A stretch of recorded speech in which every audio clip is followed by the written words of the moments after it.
In order to eradicate cancer, we must first understand it. That is what ODE-based modeling aims to do, and what I personally aim to do with my future research as well. So, first of all, a brief introduction.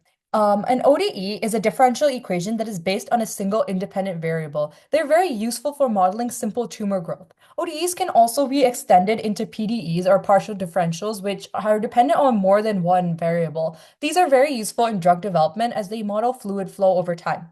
So for this project, I created a Locke-Volterra type model, which aims to examine how tumors grow and change over time with respect to nutrients.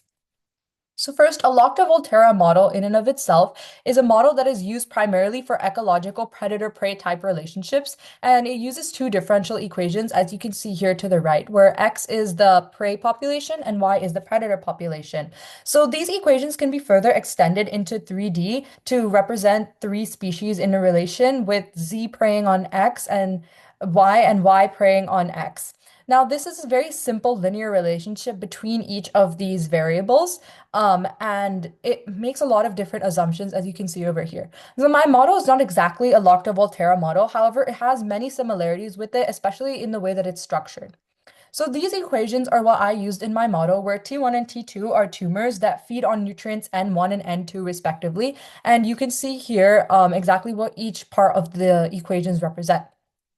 Now, ODEs are especially useful to help us find equilibrium, which is where a species will stabilize and remain constant, or in the terms of cancer, this means the tumor will stop growing. There are two types of equilibrium, and there's an unstable equilibrium where a small change can cause a system to once again become unstable and the cancer can grow or decay rapidly. And then there's the asymptotically stable equilibrium, which is what we desire.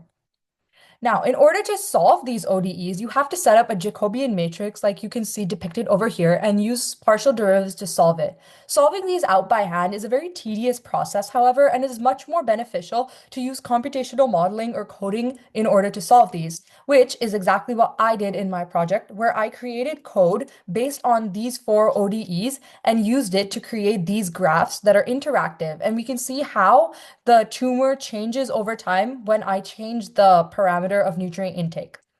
So in conclusion, ODEs are a very easy way to study tumor growth and model it and can show how various parameters changing can affect tumor growth. However, there are lots of random, unpredictable things that affect tumor growth in real life, and models such as an ODE have to make a lot of assumptions. Thank you so much for listening.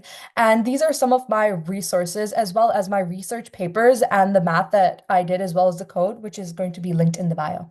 Thank you.